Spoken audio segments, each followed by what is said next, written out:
Hello and welcome back to another episode of Brighter Retirement Radio. I'm your host, Devin Peterson, and in today's episode, our topic is financially supporting your retirement lifestyle vision. Whether that's traveling or whether that's golf or whether that's spending lots of time with your family, this episode is absolutely for you. In this episode, we had the unique opportunity to get together and connect with Michael and Debbie Campbell. Now, Michael and Debbie are Airbnb champions, travel bloggers, and authors. Now, to give you a little bit of insight into Michael and Debbie's story that we'll talk about in this episode, they retired from Seattle, Washington back in 2013, and ever since then have been traveling the world, living in other people's homes. That's right, Airbnb enthusiasts and experts. They're currently, when we caught up with them at the time of this recording, they are currently on day 2,523 in San Miguel, Mexico. And so we're very grateful for that they were able to find some time to sit down with you, our listeners, and discuss this topic of financially supporting their retirement lifestyle visions. Now, in this episode, we will discuss not only their travel lifestyle, but more specifically, how they were able to come to understand this travel lifestyle dream, put together an initial budget, and how they continue to work together to really stick to it. Now, make sure you listen to the end where we share their favorite aspects of living abroad, and I believe their responses will actually surprise you. One of my favorite aspects of this interview with Michael and Debbie was their willingness to be a little bit vulnerable and share how important it is for all of us to find what really makes us feel alive and brings us joy in our retirement, what they call your North Star, how we find that, how we understand that, and how we can adjust some of our finances to absolutely support our dreams. Now, keep in mind at the time of this recording, the COVID-19 virus is fast approaching its peak here in the United States, and it's absolutely affected our world economy, and our economy is actually still down. So as you listen to this episode, you'll have us refer to social distancing or isolation or some of the travel restrictions or the economy, the market that's down at this time and how that affects them. So keep that in mind as you're listening to this episode. All right. I'm so excited to introduce my guest to you today. And so without further ado, here is my interview with Michael and Debbie Campbell. Hello and welcome back to Brighter Retirement Radio. I'm your host, Devin Peterson, and today I'm really excited to introduce our special guests, coming all the way from the beautiful state or the beautiful country of Mexico in San Miguel. We have with us Michael and Debbie Campbell. Michael and Debbie, welcome. How are you doing today? We're great. Great. Thanks for having us. Yeah. Nice. I would just love to take a few minutes to introduce to our listeners who you are, why I've invited you to speak to our audience today, and what kind of unique story that you do have. So one interesting tidbit that I want to kind of start off with is something that you've shared with me previously, which is today is day 2,523 into a most interesting and unique journey. Is that right? That is true. That is true. Almost 7 years of full-time travel. So that's kind of where I want to start. Michael and Debbie, can you kind of share with us in maybe 2 or 3 sentences what you've been doing in the last 7 years? Go ahead. So shrink it down into a couple sentences. Oh, you've already used step one. Oh my God. Okay. We quit work. We sold everything. We headed off to see the world. And we've been living in other people's homes for almost 7 years. And 260 some Airbnbs in 85 countries. Perfect. That's a perfect caption that we can put on the top of a newspaper clipping. Thank you for simplifying it that way. So for the both of you, as I've had several conversations via email and then a little bit before we started recording, I love your story because it seems like it is uniquely you. So it's something that I see that you've both set off and you both have smiles on your faces 2,500 days later. But for all of our listeners, I think so many of us are trying to really to decide what is our thing after we retire, what lights us up, what makes us feel relevant and happy and joyful, as opposed to a more slow-paced, docile, simple retirement that is more commonplace. And so I'm really hoping and excited throughout this conversation today that our audience, our listeners, can really get an understanding or a feeling within their heart of what might my path be. So as we kind of start this off, maybe Michael, I'll pick on you if you don't mind for a minute. Over 7 years ago, how did all of this come to pass? How did you come up with this idea of what you just said, quit work, sell everything, and start traveling? We didn't have a plan. How's that? There's a 10-year age difference between us. And so I was probably a little more readier than Debbie was. Sure.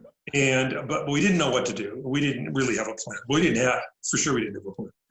And Debbie will tell you, one of our daughters was home visiting us, and she for Christmas 8 years ago, and she said, Well, this is a daughter. We have a daughter that lives in France, and she and her husband have 3 young children there. And at that time, she only had the toddler, but was expecting her second and was home for Christmas, and kind of saw a list of places we'd like to travel to on the refrigerator. And she said, well, I don't know, Mom and Dad, why don't you just quit your jobs and travel? And we were like, well, that's an idea. I mean, we love to travel. And she said, well, have you ever heard of Airbnb? And at that point we had not. And she said, well, let me show you this, because she'd had a friend who had been traveling and working in Airbnbs in South America. And she said, you can just live in other people's homes all around the world. And that sparked an idea. yeah. And we kind of said, well, Mary, that's the daughter's name. She said, have you looked at our checkbook lately? Because I can't imagine that this is even remotely possible. But we were intrigued, and we traveled a lot in the past, and had lived overseas for 5 years in the UK, mid-career for me. And so we started digging in and exploring and thinking, dreaming. Well, and I call Michael Captain Spreadsheet, because he loves Excel and he loves to crunch numbers. So he really just sat down and said, well, let me see, and cracked out a few budgets, and we found one that was maybe doable. And honestly, that was in December that she saw us. We were on the road in July. That's amazing. My understanding is that most folks, as they sit down and they're budgeting and they're planning for one trip a year, that's definitely a task to be had. But sitting down and trying to wrap your head around, if I'm doing this 365 days out of the year, what kind of expenses are going to come about? So Michael, as you started to put together that spreadsheet, do you feel now, in hindsight, looking back, do you feel like you were spot on, you were inspired, or do you feel like there was a lot of expenses that you had kind of neglected to think about that you might need to plan for? I think I was able to project most of them. I am a rows and columns kind of guy who put on sports events for a living, and so planning and budgeting is something I'm really comfortable with and enjoy. I don't think there was anything shocking. I just took our home budget and said we're going to have a lot of these same expenses on the road, and crossed out the ones that we wouldn't and added ones that we would. And I just started, 3 columns, a low, medium, and a high, and off we, started thinking about it. And off you went. So as you know, this podcast is primarily focused with financial retirement education. So a lot of our listeners are what we call charitable boomers, right? So they're just preparing for retirement, or just retired, or just a few years into retirement, and they're still trying to really put together a good financial plan that they feel confident and comfortable with, which oftentimes means making decisions about their Social Security timing, their pension, if they're going to take it or not, what kind of assets they're going to hold. If you don't mind sharing a little bit, as you started to, now you have a budget, a spreadsheet in front of you, and you started to plan for that. Did you take into consideration many of your income sources, and did that need a little bit of planning as well? Yeah, well, we're blessed in so many ways, but one of our blessings is a financial advisor who we've been with for maybe 25 years. Love it. One person who handed us off to another person, and together those two people have been at our side for 25 years. So what's that? 18 years before we ventured off. So we had a lot of help in understanding diversification and kind of what kind of returns you might be able to expect based on all sorts of envision models and so forth. In any case, we eventually, in the process of a couple of months into the thinking about this, sat down with her, and Tama said, well, you could probably take about this amount of money out of your little nest egg, our little small nest egg. I always say it's not a robin's egg, but it's not an ostrich egg. It's a nice egg. Okay, nice egg. And fold in Social Security for me and eventually for Debbie. And so we started really thinking about how much it would cost to live on the road and how much it would cost to live retired in Seattle, kind of on our porch with rocking chairs. And we didn't have a porch with rocking chairs. But anyway, you get the visual. Right. And the hypothesis was maybe we could travel the world for the same money we would spend if we were retired in Seattle. Okay. But in order to do that, we couldn't own a house and a car, a boat. Yeah, any of the things. You had to reduce all your expenses in Seattle down to as low as humanly possible, and take that money that you would normally give to your cable provider and your gas station and your car insurance and give it to, Delta Airlines or Airbnb. EasyJet or Airbnb. We give all of our money to Airbnb. The airlines and Airbnb. There you go. There you go. When we go through the credit card, it's like Airbnb, airline. That's right. If I may kind of interject a little bit, I love what you're saying, because really, as folks approach retirement, there's several of their expenses that are kind of in this box that they don't consider might be optional. Sure. Right. And so what I hear you saying is, as you sat down with your advisor and as you sat down with your spouse and really considered some expenses, there was some definite trade-offs that you realized that you would have to make to be able to support that kind of lifestyle. I like that you've said, you know what, we would love to travel, but let's kind of put it in a more appropriate frame of mind, right? We're not going to be staying at the Ritz-Carlton everywhere we go. We're not going to be on a cruise ship or we have our own yacht. And that's actually absolutely okay. So what I love that I hear about what you're saying is you kind of took some direction from your advisor and got a good idea of what your income streams are going to be or how much you could pull out. And then you started to really understand what that lifestyle might look like, right? Yeah. Well, the most important thing that we can say is we're not on vacation. So it's a different mindset. We're living our daily lives. We're just doing it in other people's homes. So what we do in that home is the same as we would do in Seattle. We play cribbage. We do jigsaw puzzles. We watch Netflix. We do the laundry. We pay our bills. We go for walks. We cook almost all our meals at home. We do laundry. We just do everything we would have done at home. We just are blessed enough to be doing it in different countries. Mm-hmm. And it just is so enriching. And back to our financial advisor, which I'm sure you are the same with your clients. She was such a cheerleader for us. She absolutely not once did she balk at this. She was like, you know what? I wish more of my clients would look at this as a model, because it can be done. And, it can be done on a millionaire's investment or not a millionaire's investment. It just depends on how you're willing to stretch that money and where you're willing to spend your time. Absolutely. And so coming back to something that Michael said about understanding that some of your expenses that we all think are necessary, like your cable bill or your water bill or your insurances on some of your assets, like your car, those are all negotiable as you really seek to find what's going to light you up and bring you happiness in your retirement.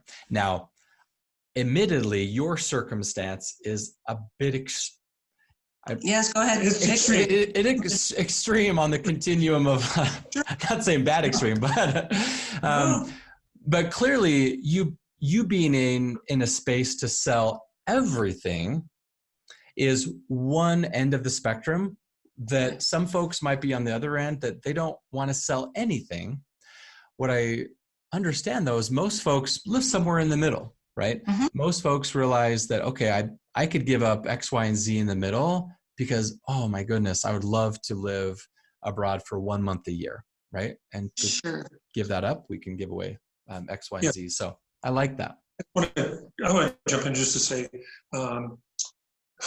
that we are on an extreme, but with our financial resources, we could not have a home and travel 6 months of the year, or 8 months of the year, or 9 months of the year. And at some point you say, well, why would you want to have a home if you were going to travel 11 months of the year? Does that make sense? So the person who wants to travel 1 month a year can say, well, I'm going to tighten on this line item, this line item, this line item to free up dollars that I can spend on travel. Yeah. And can I also make one other comment about financial, because I think that's what you're the heart of your interest is. From what we learn, most people, when they get to the retirement stage, they get really conservative and they're concerned about the future, and they just can't see the future like all of us. None of us can. And so they want to hold on to any assets that they have. And that's totally understandable. But if you can get yourself to the place of say, okay, take a leap, most likely you're going to get this kind of return on your investments over the next X number of years, and then go for it. I think that's what most people don't do. And I think if they are looking for happiness, looking to fulfill whatever their North Star is, a little push, a little encouragement is in order by a lot of financial planners. Right. Yeah. And thank you for kind of bringing it back to the financial advisor as a cheerleader or as a team member that can really help give confidence to supporting your desires. Because admittedly, I'm a bit of a nerd. I will raise my hand. I will own that. I am a nerd. I live and breathe retirement topics, retirement finances, the tax side, the investment side. I'm a nerd. And luckily, most people are not nerds like me. Most people are professionals in their own right, regardless of what their training and employment has been. And so most folks, as they approach retirement finance is a bit foreign for them, right? Because they don't live and breathe it every day. And so having a team member like a financial advisor that can see with clear eyes into their finances and give them a thumbs up, green light, permission slip to be able to step into something like what you've done, I'm sure was really encouraging. Is that right? Oh, it was. And, we're probably in touch with Tama, our financial advisor, 6 times a year, maybe more. And she follows us religiously on the blog. And so she knows exactly what we're doing. So she's kind of feels a little bit of ownership of this as well. And, so that's nice. But the other thing that's helpful with having her on our team is that she's able to look forward into the future where we aren't. I mean, she's got me line item till I'm 95. And so I feel a great comfort from that. So I know what that's going to look like and feel like. So yes, this is risky, but I think if it got to a point where it was too risky or something really happened, certainly with this coronavirus or whatever, she'd be the first to call us home. So I think. Yeah. Yeah. Again, having that team approach allows you to really enjoy what you're doing. Yeah. I'm going to phrase it one more time just to make sure the point is made. Many of the financial advisors that we've talked to find that they can't get people just before retirement or in retirement to let go and to go do what they want to do, because we're all fearful of the future and we all get conservative. So I think what can break that free is a financial advisor who says to someone, you can do it. Let me show you on paper here, 90 times out of 1,000 times or 90 times out of 100, your return is going to be in this range and you'll be okay, and you don't have to do it forever or whatever it is that you want to do. Exactly. We can stop whenever we want. Yeah. Thanks, Michael, for kind of coming back to that, because a traditional mindset is the closer that we come to retirement, the more conservative you have to be, right? Parentheses, exclamation around this, have to. And I think many folks get stuck in this model of, I have to be more conservative, I have to limit that because that's what everyone else says, as opposed to really what your overall plan says. Because I think there's definitely many circumstances where folks don't need to shift all of their portfolio assets to conservative just because of their age or just because they retire. It's more based off of what their plan really needs. There might be some folks that absolutely, to preserve what they have, they might need to. Sure. Yeah. Well, we the other thing that about Michael and I is that, we've done some kind of risky things in our lives. We both had our own businesses for most of our careers, and so we're not risk averse. And I really felt like, again, with our age difference, I said to Michael, we have one more adventure in this before we settle down on those proverbial rocking chairs. So I think that we were ready for this message. We were ready to hear what Mary said. And we were ready to take it to next steps. And, we value experiences over things. So we had a lovely house, a nice townhouse in Seattle, but we weren't so attached to it that we couldn't give it up. Even though we did rent it for 2 years just in case. But we have a lot of friends who have wonderful homes that they've lived in for all their lives that they could never think about giving up. It's not even a financial issue. Even if they could, they wouldn't. Or if they couldn't. I mean, you know what I mean? They would have kept it regardless. Right. So we are freer in our thinking than that. But still, there's a way for people to travel, if that's their dream, on any number of budgets. Mm-hmm. Yeah. And I kind of want to split off from where we're going now to go down another path that you've mentioned several times throughout our conversation so far, and this concept of finding your North Star. Clearly you, like you mentioned, are a bit of an adventurer at heart. You were familiar with world traveling because you'd spent a few years in London. Is that where you're saying? Yeah. At that time, your daughter was also living in France, right? No, they were small at that point. They were 2, 4, and 6 and 11 when we were there. Oh, okay. But they weren't living in France yet. They were still in Washington. No. Yeah, that was after married, and so. Okay. But you had a little bit of an adventurous heart, and that's what led you to your North Star, which is this traveling the world in someone else's home, right? What would you kind of say to our listeners that are trying to find their North Star, trying to find what's, to use like a younger term, what's their jam right now? What would you say to our audience? I don't know that I'm a qualified therapist. Self-improvement guru. But we know one. But I would I don't know, you have to get in a quiet place with yourself and say, and your spouse and say, what is it that we really like? What is it that we really enjoy? And, get the piece of paper out and, you got the pros and the cons and, write a novel, ride your bike across America, surf in every great surfing town in the world. Feed the hungry, whatever. Start a not-for-profit. Whatever all the things are that you really would like to do. And it's so easy to have the list of the no's. We can't do this because of the dog. We can't do this because of the mortgage payment. We can't, and then just try and break down the things that are on the no that are maybe not as firm a no as you think they are. Yeah. Debbie will have another approach. But if you were Michael Campbell, and this is his best thing, is if you had a magic wand, so then take away the no's. It's like or sometimes he says, which he doesn't really mean, if money is no object when he starts the conversation, which it always is. But if you could take the financial parts of it out of it, it frees your thinking. Right. But the other thing that has come to light to us, we have a mentor and a friend, Chip Conley, and he has started a place in Baja, California called the Modern Elder Academy. And that is a place for people of our ages and maybe slightly younger, where they can go and spend a week really contemplating the best of their lives, aka the rest of their lives.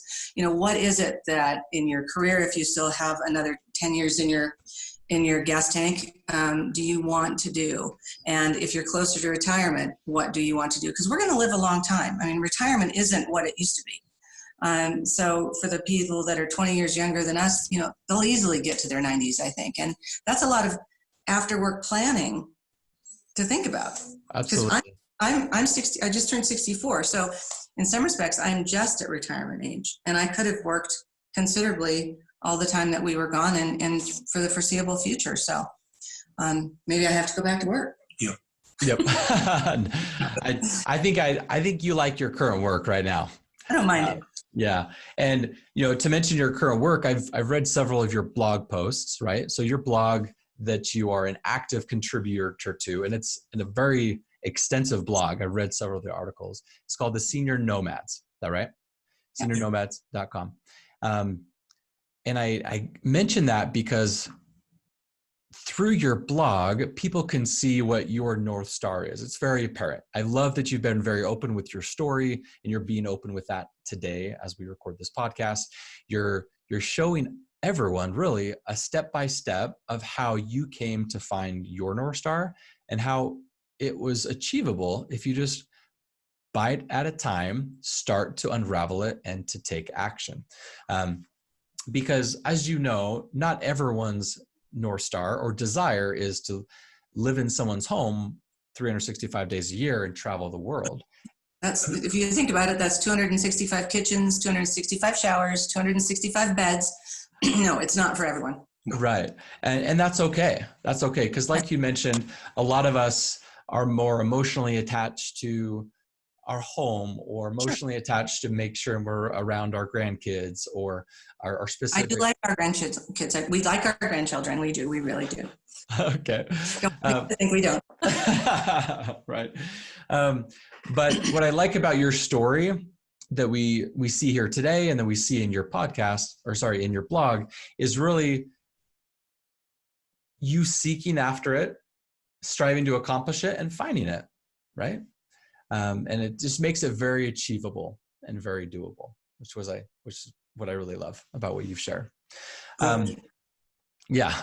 So for all of our listeners that are really striving to find their North Star, you're right. You could go sit down with a qualified therapist or self-improvement guru, or just sitting down and just thinking about what you enjoy, what you like, and then surrounding yourself with a supportive team. Absolutely. That's a spouse, emphasized by Debbie herself and endorsed by Debbie.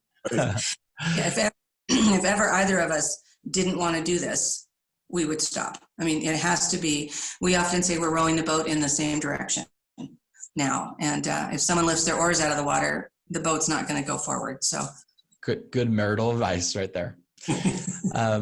But not only, you really surround yourself with your spouse and any other support staff that would be needed to wrap your head around whatever your goals are, right? Whether that's traveling once a year or all the time, or we don't even have to limit that to travel. It could be, like you mentioned, start a nonprofit, do buy a boat, work, go sailing. Exactly. So kind of coming back to your very unique story, I absolutely appreciate you let me dive into your finances a little bit more and picking your brain, because I think that's very on the top of mind for a lot of our listeners. Because like you said, if we could wave a magic wand and finances not be an issue, that would be great. However, it's always an issue. It's always going to have to be a factor in there. But coming back to your unique story, I would love to get a little bit more commentary or feedback on continually holding yourself to a budget, because you came down, you created this wonderful spreadsheet that had columns and its rows, and I'm sure it was formatted perfectly. It looked beautiful. But as the years have gone on, has there been any times that you've deviated from that? Do you have months where you purposely spend more to live in a nicer Airbnb and then balance that with months that you spend less with a less expensive B&B? Kind of talk me through some of the budgeting nuances there. Sure. Well, the original budget I understated, I'm sure, by 20% what we ended up doing. But yeah, everything's an average. And so some months are higher than others. Some countries are more expensive than others. So if you want to go to Norway, or you want to go to Switzerland, maybe you want to go to Macedonia and Moldova, Albania. and Albania to balance that out. Maybe you want to stay put in one place a little longer in order to avoid an airfare or a train trip between two cities. So balancing out how long you are in one country, in one Airbnb, which countries you're visiting. So you put those all together. And I do like to track our expenses. And I think that's one of the things that gives us comfort. We talked about before we started, we have a journal. We keep a journal for every day, for all the 2,500 and some days. Do you mind kind of holding that up to the camera if you're watching here on the podcast video? Wow. So Michael and I alternate writing pages, and we keep all of our expenses listed. We tape in receipts and tickets and memorabilia. We have probably filled 20 of these. And as you said, as on this page is day 2,523. So somebody could listen to, well, the guy's,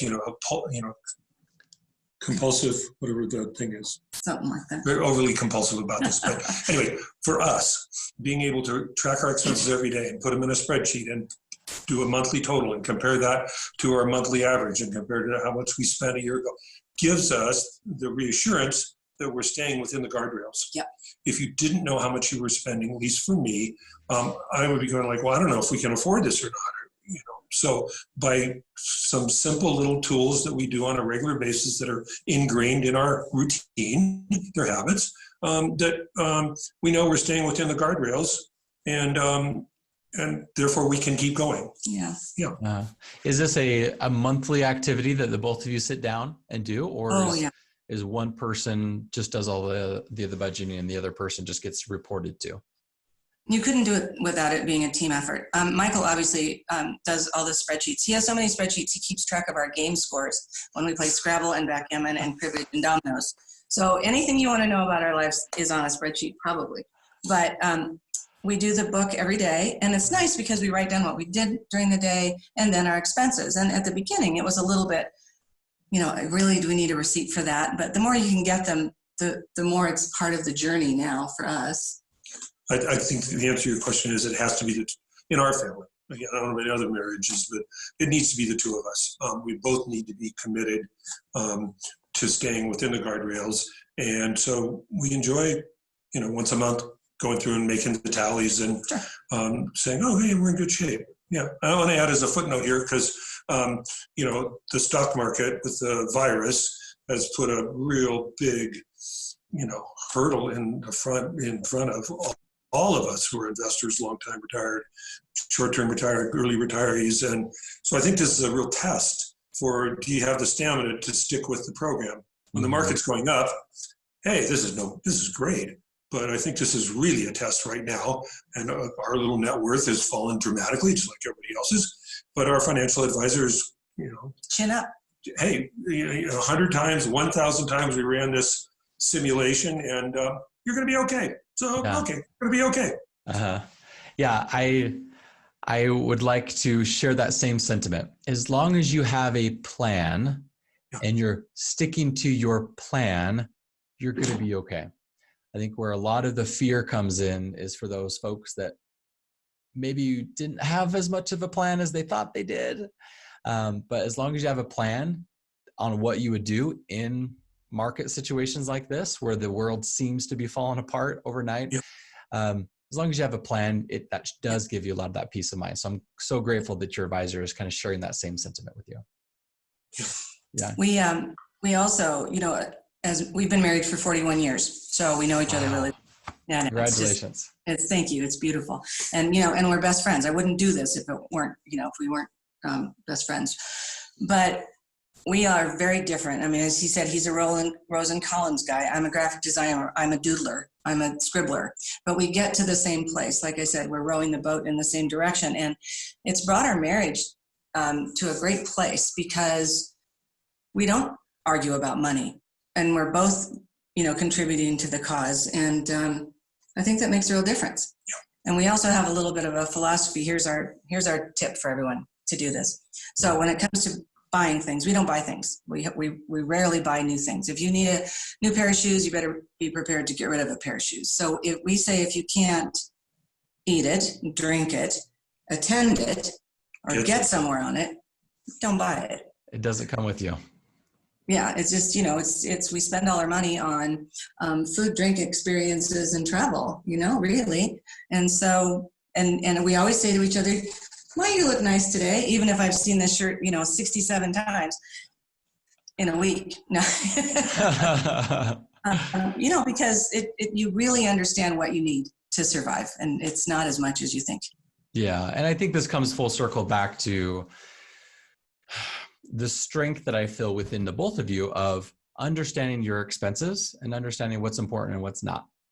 And maybe even not important is maybe a little bit extreme to say it, just what doesn't support your choices, right? Exactly. Your choice and your lifestyle is, choices you've made from the very beginning. So, and sometimes if pedicures support your lifestyle, they go in the budget. Absolutely. You got to spoil yourself a little bit, right? So we've talked a lot about budgets, finances, kind of organizing your finances, having some team surrounding there. All of these, I think, are so valuable in understanding the financial aspect of starting a journey like the both of you have gone on. So thank you so much for sharing a little bit about your personal finances and your personal finance habits that I think are amazing. So I commend you for that. For all of our listeners that have joined here, I bet they're all just chomping at the bit to kind of understand, get a little bit of a peek behind the scenes on what some of your favorite places are, and try to use you as a valuable resource. I know we can point everyone in the show notes. We'll point everyone to cedarnomads.com so they can research essentially any place on the planet that you visited and get some commentary there. But I would be remiss, obviously, if I didn't take the opportunity to kind of ask a few questions about some of the places around this beautiful world that you've experienced. So you mind if I take a few minutes and kind of go there? No. I know it's extremely hard to find or pick a favorite spot. However, if I could start somewhere with living abroad lifestyle, in all the places that you've visited, can you shorten it down to like 1 to 3 like favorite aspects of living abroad in these beautiful places? It's really interesting that you asked that question now, because where we are in San Miguel de Allende in Mexico is one of the rare places we come back to. So this is our third visit here, which shows how much we like it. And it's very affordable here. There's hundreds of expats. So a lot of Canadians and Americans here. There's a lot of things to do, which is really important. Can't do any of them right now. So that's kind of put a bummer on it. But this is one of the places that we really like, that we could consider living. I mean, it's warm, it's affordable, the people are kind, there's lots to do, and that's always been kind of something that's been important to us. Other places? Yeah, we love New Zealand. We really enjoyed Croatia. We spent more time in Italy and France than any other country. And what is it we like about, I think what you kind of said, the place, what is it, the theme? I think the theme really for us is making new friends, meeting new people. And we don't work for Airbnb. I think we're their largest single user, not customer from a dollar standpoint, but user. And so, but what we do find is that we have a friend in a new city before we got there, because we booked an Airbnb, consciously trying to find somebody who really is not in it for the commercial reasons primarily, but likes meeting people and being hosts. And so we have made friends around the world at a time when, as you get older, your friendship base usually shrinks. And I would say that's really one of the core benefits. And I could go on. Yeah. That's beautiful, because I wanted to ask you a question that was a little bit more deep than just like, where's your favorite places that you've lived? But what I hear you saying, and what my question was, is what's like one of the favorite aspects of living abroad, lifestyle aspects? And so as you're saying, broadening your friend base, making new relationships, purposely planning places where you've met people before, or people that you might connect with. I think that's beautiful, to be able to still understand that it's really the relationships and the connections that we have with each other in this life that are the most important thing, even above possessions. So thank you for sharing. Really, that is true. And to that point, and we just reached out to all 14 of our Italian hosts, just checking on them, seeing how they are during, this terrible time in Italy with the virus. And we've heard back from most of them. And so it's nice to have that connection. Mm-hmm. Yeah. I would also say that not being much of a student when I was young, but being a better student today than I was when I was younger, and we're both voracious readers. The thing about the travel that we have enjoyed is it brings history alive. It brings geography alive. That all of a sudden, that story that you read about some city or something, you're there, you're standing there, and you realize, oh, those are the countries that border that country from a geography standpoint. Let's go to those countries. So it's just been education, which we try and summarize. We're curious and we're lifelong learners, and so this scratches that itch. Or what is that? Satisfies that need. Satisfies that need, but scratches that itch works as well. Sure, but anyway. Yeah, sure. Yeah, seeking further educate yourself into your later years is something that I believe is often lost, which kind of leads me to a couple of these last questions that I want to ask you both. Is something that I've come to understand as I've worked with hundreds of retirees over the last many years, is seeing a trend in those that are active in their mind and active in their body tend to stay healthier and live longer. Sure. And so really staying, and this is a question I ask of all of my guests, and I love these questions because I love the responses that I get from them. But for Michael and Debbie, what makes you feel alive? And then also, what makes you feel relevant in your world around you? So maybe, Debbie, we'll kind of start with you. What makes you feel alive? And I probably know because you're kind of living your North Star, as we've talked about throughout this episode. But what makes you feel alive? And then what aspect of that really makes you feel relevant day to day in your life? Do we get to each answer this our own way? Because it's always going to be different between us. Okay. I'm picking on you individually. Yes. All right. Excellent. Well, what brings me joy is learning every day and expanding our horizons and being able to share what we've learned with our children and our grandchildren. And I think our kids, we have 4 adult children, are really proud of us, and they look to us for inspiration. And so that brings us a lot of satisfaction. And also just the people that respond to the blogs that say, we're going to do this, you're our idols, how do you do this? How do you do that? So we're constantly teaching and inspiring people. Mm-hmm. So that kind of bleeds into what makes me feel relevant. And I think that that's part of it, is that we are relevant because we are sharing our North Star with others, so they might, head that same direction, or use what we're doing to build something of their own that they want to do in retirement. Yeah. And also, probably Michael will speak to this, but learning new technology. So yes, staying physically active is great, and keeping our minds active, but we are just constantly learning. And I think that makes a big difference. That's wonderful. Thank you. All right, Michael, what would you say? We're both big consumers of news, and because we're curious, lifelong learners. And so as stories come up on the front page of papers every day, every week, I think I feel really relevant because we've often been there, and we can relate to the story in a personal way. We might even know people who live there. Mm-hmm. And so that really makes us we're not isolated. We're the opposite of isolated. And I find that gratifying and just rewarding to like, oh, okay, well, that happened in New Zealand and the Christchurch shooting and so forth. So we wrote to our hosts in New Zealand to tag onto what Debbie said, our hearts or prayers are with you because it's really a difficult time. And then we heard back from them and, we have a love for New Zealand and what they went through and that we wouldn't have if we hadn't been traveling the world. Yeah, thank you for sharing. I see that this unique lifestyle that you've chosen, this unique way that you've shown up in retirement has actually given you a depth to be able to relate to those throughout the world that not a lot of folks have. And I love that with both of you.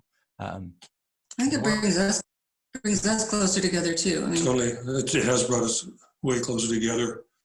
I just want to say one thing that seems relevant to me is that when we left, we bought round trip tickets for, we were going to be gone for 6 months. We rented our house. If we don't like it, we'll come home and then we'll stay sometime. And then we kept going and we kept going. And here's my point. We never envisioned we would be talking to you. 8 years ago, we never thought we would do interviews with people all over the world. And we didn't know that we would have a chance to inspire other people. That's not why we did it. But as a accidental byproduct, it has been incredibly rewarding, fulfilling to find that when we meet people and they're like, oh, we read about you and then we did it too. It's like, oh my God. Are you sure you want to do this? And I can Are see we responsible? I could see that it's kind of humbling too, because you did not set out to be an influencer and to change lives, but you just kind of put a disclaimer on the bottom of the blog. Do this. At your own peril, at your own risk. Oh, well, Debbie and Michael, thank you so much for joining us on the podcast today. I know that this was very valuable for me as an individual, but especially for our listeners. So thank you so much today. Take care and stay safe down in Mexico as we together as a world, as a people, as we go through this health crisis and this financial crisis. Absolutely stay safe and take care. Thank you so much. Same to you. God bless you and your family. Thank you. Bye-bye.